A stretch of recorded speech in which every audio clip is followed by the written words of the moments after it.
Noticia de última hora. Un toro se roba una moto en San Rafael de Heredia. Tengan mucho cuidado.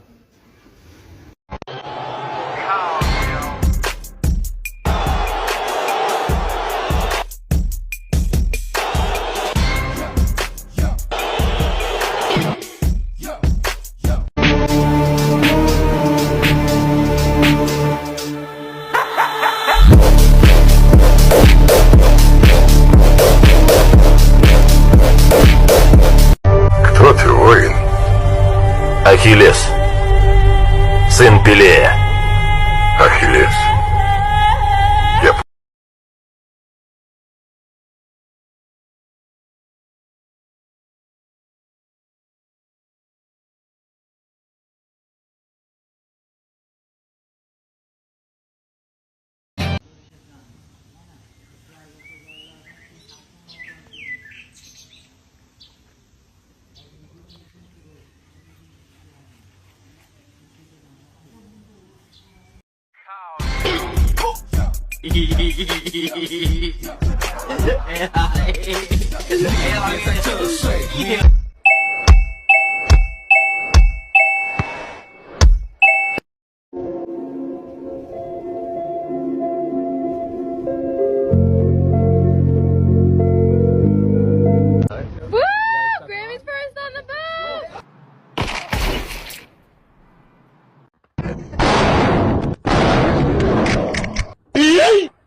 Lại trái, lại Vết lão dài, lại trái, lại